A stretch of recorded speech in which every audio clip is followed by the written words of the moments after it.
आइए अब स्टार्ट करते हैं second learning outcome, that is advantages and disadvantages of array.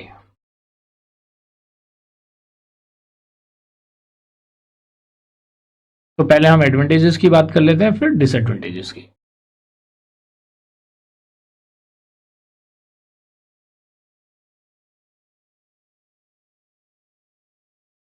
जैसे मैंने आपको एरे की नीड ऑफ द एरे का बताया था कि आप मल्टीपल वैल्यूज को सिंगल नेम से रिप्रेजेंट कर सकते हैं और multiple values of same type. First इसका एडवांटेज है, multiple values of same type can be represented by one name.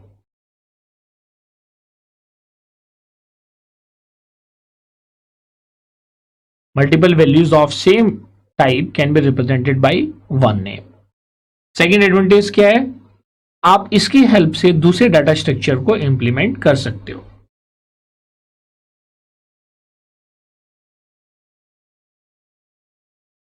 तो it is used to implement other data structures such as stack, queue, graph, etc.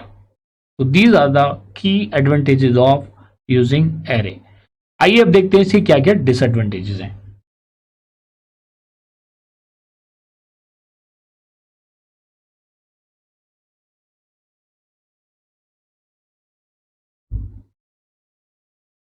तो advantages को हम merit से भी represent करते हैं और डिसएडवांटेजेस को डीमेरिट से। तो देखिए, इसका जो एक डीमेरिट है, वो डीमेरिट क्या है कि इसका कोई अपर बाउंड डिफाइंड नहीं है। There is no upper bound defined in C language.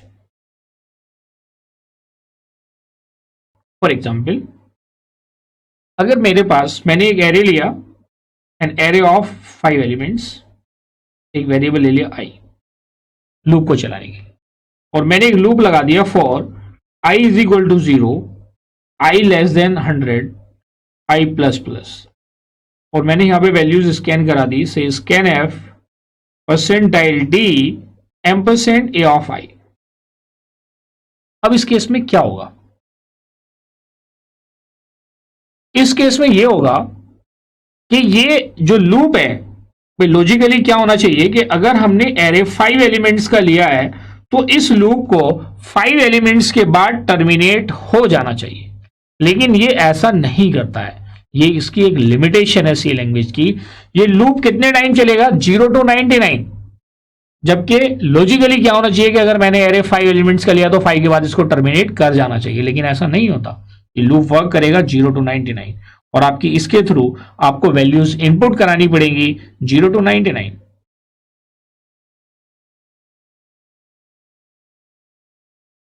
Clear है? एक तो ये इसकी डिसएडवांटेज है। आइए देखते हैं सेकंड डिसएडवांटेज। दूसरी इसकी डिसएडवांटेज क्या है, they are use for static memory allocation.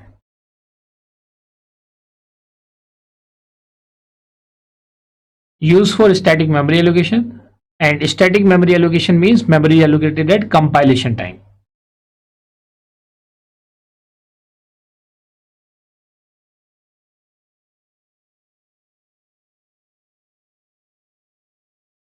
Memory is allocated at compilation time. It means we cannot extend or reduce the size of array at runtime. That is, we cannot reduce or extend the size of array at runtime.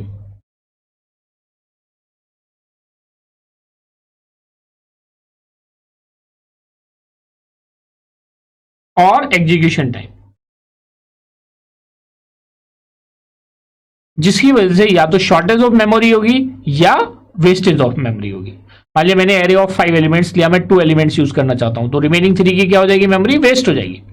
और अगर मैं इसका reverse कर दूं, मेरे पास array 5 elements का, लेकिन run time पे मुझे 10 एलिमेंट्स यूज करने हैं या 6 एलिमेंट यूज करने हैं, तो मैं इसको एक्सटेंड नहीं कर सकता।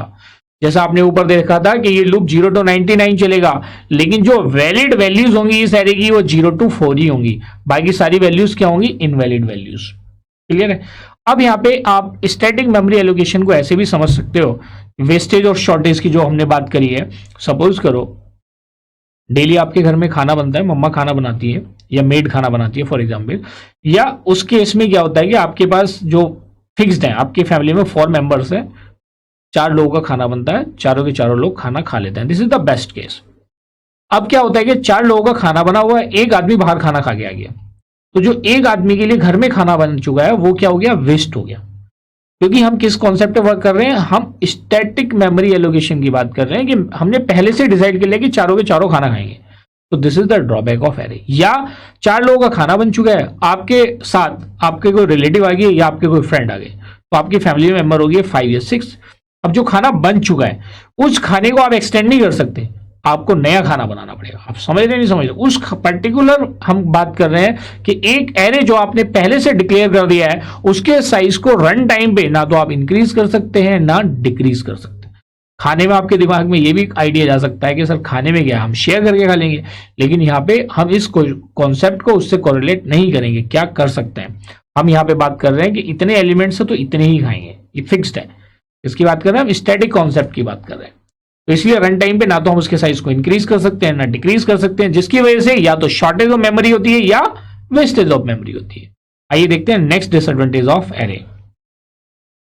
अब क्योंकि आपको ये पता चला कि भाई रन टाइम पे इसके साइज को आप इंक्रीज या डिक्रीज नहीं कर सकते, इसका मतलब prior information of the number of elements is mandatory.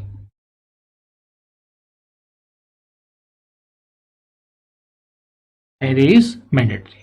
अगर आपको यही नहीं पता होगा तो आपको पता ही नहीं चलेगा कि कितने एलिमेंट्स हमें यूज करने कितने नहीं करने, नहीं तो बाद में क्या आएगी, रन टाइम पे एरर्स आएंगी। And the last disadvantage is, जैसे आपने देखा कि जो एरे के एलिमेंट्स है वो कंटिगुअस मेमोरी लोकेशन पे होते हैं और you can say consecutive memory locations पे होते हैं। तो उस केस में हम क्या हमें मिलता है कि इसके अंदर जो एरे का इंसर्शन और डिलीशन ऑपरेशन होते हैं वो भी क्या होते हैं, टाइम कंज्यूमिंग होते हैं।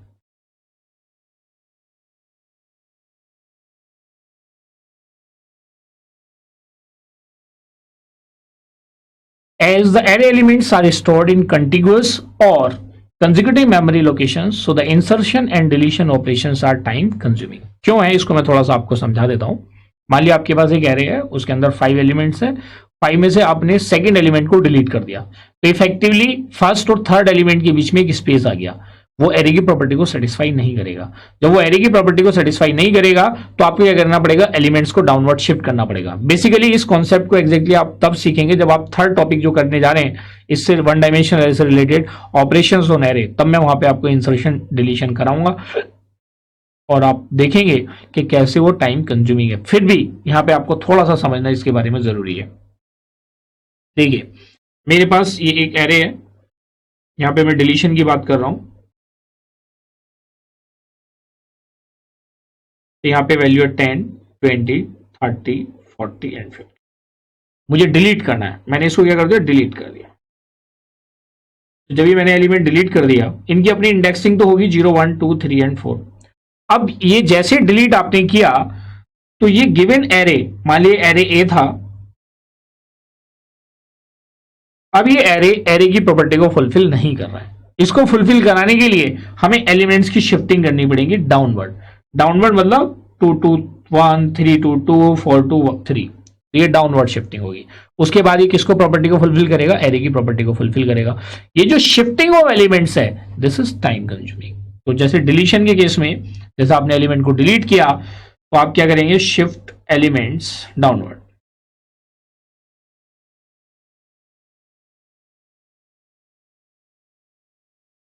क्लियर, तो इससे क्या हो गया, शिफ्टिंग ऑफ द एलिमेंट क्या है, टाइम कंज्यूमिंग प्रोसेस है। आइए अब देखते हैं इंसर्शन वाला, एक एग्जांपल हमने लिया था लास्ट वाली ड्रॉबैक के लिए।